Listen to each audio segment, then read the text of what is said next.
যখন আমাকে প্রয়োজন ছিল তখন তুমি আমার কাছে এসেছিলে, আর এখন আমাকে প্রয়োজন নেই তাই আমাকে দূরে ঠেলে দিচ্ছ, তাই না? ওর কথা ভাবতে গেলে আমার সন্তানের কথা মনে পড়ে। একটা সন্তান না হলে আমি অনেকের কাছে কিভাবে যাবো বলো?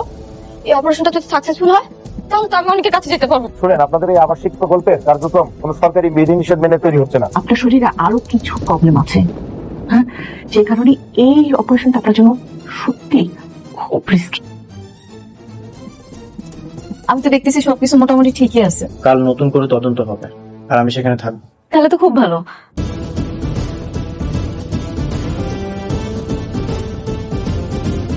আপনি এই জন্যই তো বলি, প্লটের সকল ডকুমেন্টস নকশা ডিজাইন ঠিক থাকার পরেও ভুলটা ধরলো কে? তা কত টাকা খেয়েছেন? টাকা টাকা খাবো কেন? আর আপনি এখানে শালিমার গ্রুপের সাথে আপনার সম্পর্কটা কি? উনি আমার হাজবেন্ড।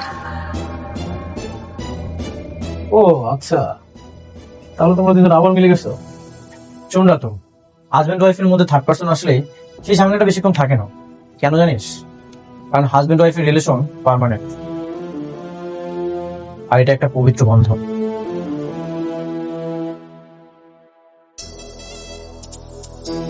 আর আপনি, আপনাকে কত টাকা দিয়ে এখানে নিয়ে এসেছেন? আপনি জানেন না আমার পরিচয়টা কি? তুই শেষমেশ পুরনো পাপিটাকে নিয়ে আসলি ভেজাল করার জন্য। স্যার, ও যে এত কথা বলতেছে, ওকে বলেন যে ও যে চ্যালেঞ্জ করেছে তার যুক্তি কি? যুক্তি চাস তুই? আয়, তোকে যুক্তি দেই। চল। তুই বারবার আমার লাইফে ঝামেলা করেছিস, তারপরে তোকে আমি বারবার ছাড় দিয়েছি। এবার কি করবি? এবার তোকে কে বাঁচাবে? এই যে আপনি, এর আগের বার তো ঘুষ খেয়েছিলেন বলে আপনার চাকরিটা যা যায় অবস্থা। এবার কি করবেন? এই যে এখানে যত পেপার দেখছেন, নকশা ডিজাইন সবকিছু ঠিক আছে, এবার কি ভুল খুঁজে বের করতে পারবেন? এত দেখা দেখি তো কিছু নাই স্যার। আপনি একটা কাজ করেন, ডিরেক্ট একদম সিল গলা করে দেন। যদি ওর এত লড়াই করার শখ হয় তাহলে ও কোর্টে গিয়ে লড়াই করবে। তারপর কি তুই ওনার চাকরিটা বাঁচাবি?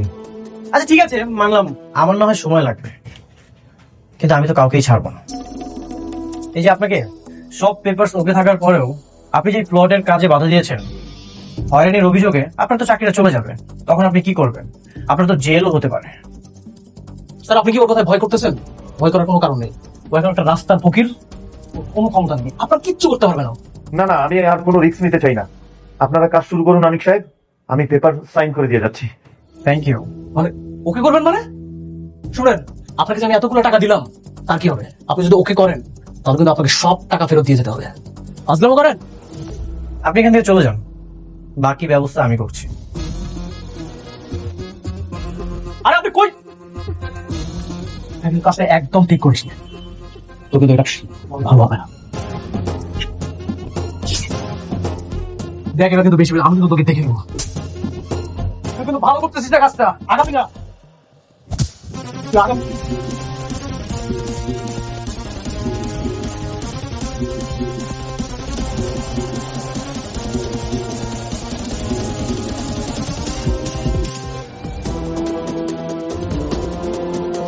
পালাচ্ছিস কেন? আজকে তোর সকল হিসাব মিটিয়ে দিব। হ্যাঁ,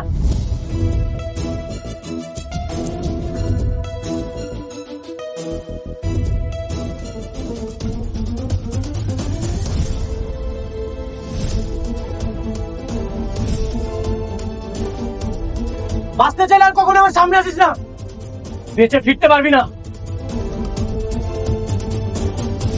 অনেক ওরা যাইতে দাও, ওর জন্মের শিক্ষা হয়ে গেছে। কে কল দিতেছে? বৃষ্টি? হ্যাঁ। কথা বলো, সমস্যা নেই। না থাক। আরে কথা বলো, দেখো কি বলতে চায়। নিশ্চয়ই জানতে চাইবো আমার সাথে আসো কি। হ্যালো, হ্যালো অনিক, তুমি কোথায়? আমি বাইরে আছি। একটু হাসপাতালে আসতে পারবে? কিছুক্ষণ পর আমার অপারেশন। জানি না বাঁচবো নাকি মারা যাবো। আসবে প্লিজ, শেষবারের মতো তোমাকে দেখতে চাই। আমি ব্যস্ত আছি, এখন আসতে পারবো না। ঠিক আছে, সাবধানে থেকো। যদি বেঁচে থাকি তাহলে তো দেখা হবে, আর যদি মারা যাই তাহলে আমাকে মাফ করে দিও। স্ত্রী হিসেবে তো অনেক ভুল ত্রুটি করতেই পারি, মাফ করে দিও আমার। কি করলো তোমার ছোট বউ? যাইতে কয়? তেমন কিছু না, হাসপাতাল আছে, সেখানে যেতে বলছিল। কি হাসপাতালে? তাহলে তো আমাকে যাওয়া দরকার। চলো যাই। না, আমি তাকে আরো আগেই বলে দিয়েছি আমাকে যেন ডিভোর্সটা দিয়ে দেয়। আমি এখন শুধু তোমার সাথে থাকতে চাই।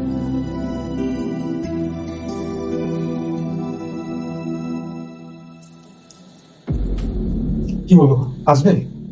বললো ব্যস্ত আছে।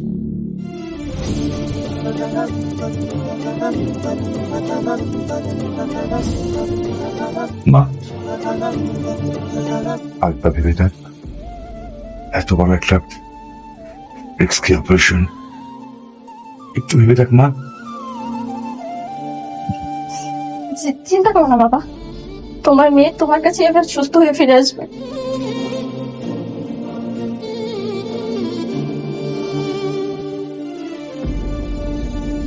বাড়ি আমি আল্লাহর কাছে দোয়া করি, আল্লাহ যেন তোর মনে আশা পূরণ করে।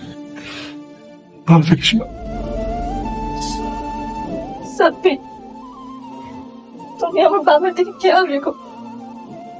আমি যদি আর না ফিরি তাহলে তুমি ছাড়া আমার বাবাকে দেখার মতো কেউ থাকবে না। কথা দাও সাব্বির, তুমি আমার বাবাকে দেখে রাখবে। আমি তোমার কথা দিচ্ছি, আমি তোমার বাবার পাশে সারাটা জীবন থাকবো। তুমি একদম চিন্তা করো, তোমার কিচ্ছু হবে না।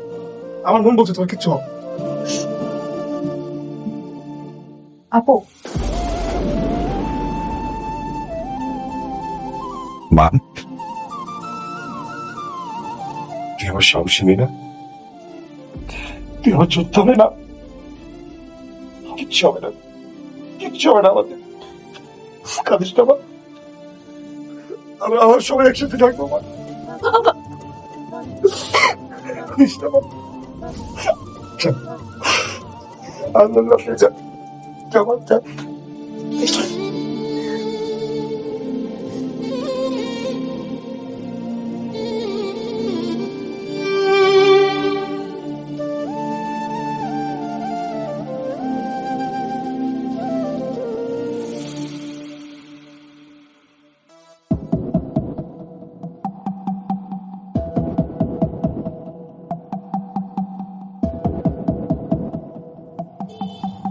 আমি একা নই, রাতে যখন অনেক মেয়ের সাথে প্রেম করেছে টাকার লোভে, আর আমার সাথে তো প্রেম করেছে অনেকের সম্পত্তির জন্য, আর মেঘলাকে বিয়ে করতে চেয়েছে তার সম্পত্তির জন্য। মায়াকে দিয়ে মেঘলার অফিসে ঝামেলা করতে চেয়েছিল মায়াকে প্রেমের ফাঁদে ফেলে। এমনকি তোমাকে যে বিয়ে করবে সেটা তোমার বাবার সম্পত্তির জন্য। রাতও দেখান তো নিজের স্বার্থ ছাড়া কিছুই চেনে না। এগুলো কি সব সত্যি? মিথ্যে বলবো কেন? তোমার কি এগুলো মিথ্যে মনে হচ্ছে? না। এখন তুমি ভাবো, রাতুকে বিয়ে করবে নাকি ওকে বাসা থেকে ঘাট ধাক্কা দিয়ে বের করে দিবে? সিদ্ধান্ত তোমার হাতে। হ্যালো গাইস, আসসালামু আলাইকুম গাইস। আমরা আছি কক্সবাজার। কি সুন্দর ভিউ দেখেন। তারপর মামা তো ভাই একটা টাকাও ভাঙে না, সব গেছে আমার। ভাঙে আমি আর ডালো তো তোমরা না, ডালো আমি দিই 100 জন। এই যে যদি না এই ভিউ কোনোদিন পাইছি আমাকে দেখাও, আমাকে দেখাও। এই তুই নেপাল যাই ভাবি না, আমাকে দেখাও। এই যে আছে আরেক ভাই, আমাকে দেখি নাই ডায়লগ। হু ডায়লগ নাই, ডায়লগ কি দিয়ে মুখো। আমরা এবার চলে আসলাম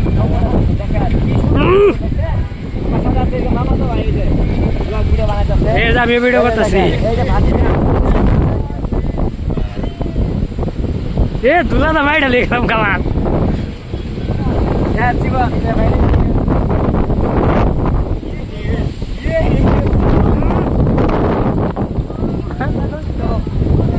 এত বাতাস, যমুনা শিশু দেখ পারে, এবার দুলাটা মাইডে লেগে গেলাম গা। How your feelings?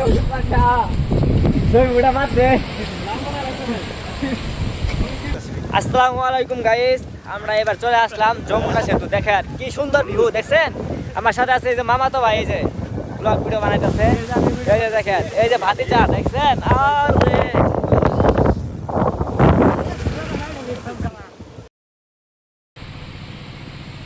ভিডিও কি আর জার্সি কিনছো?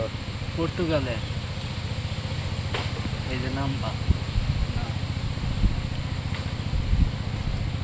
সুহেল নাম দেখো না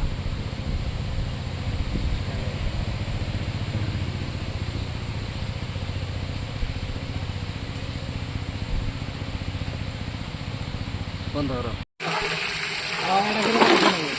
এখন আর জানাও না দুধ তৈরি ফুটতে খাই ওরা করে 5 জন আর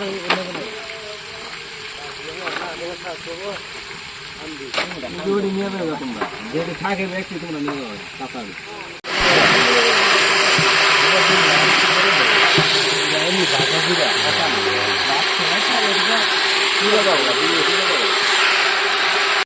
জামাকে ইমাম সাহেব নাড়া দিচ্ছে দেন জোরে নাড়া দেন মশলা দেওয়া হইতেছে এই যে বাসাই করছে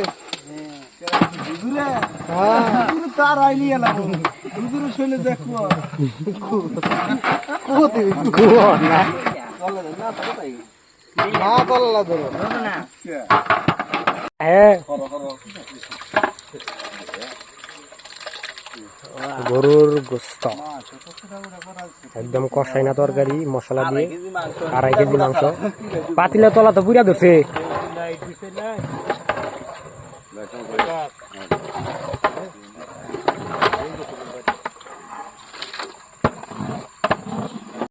পরে যে ডাকনার উপরই দাও উপর দেখলে তুই করো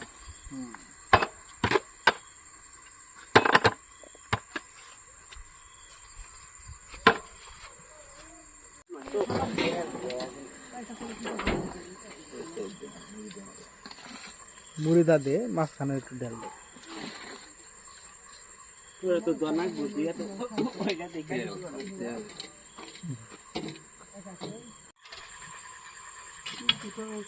মাঝখানে আর দিয়ে দিতে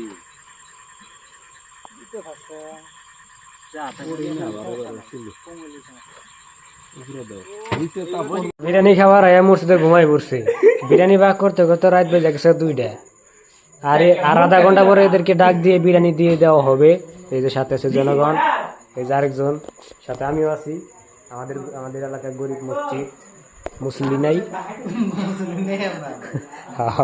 বিরিয়ানি যখন মনে করলাম খোলা হবো তো আমি মুসলি হাজির হবো মুসলি করছে মহিলারাই বেশি দেখা যাবো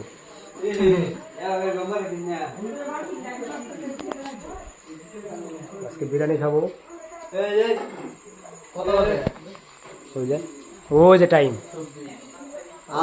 1:30 বাজে গেছে গা তাহলে 2টায় আমরা ডাকনা আনবক্সিং করবো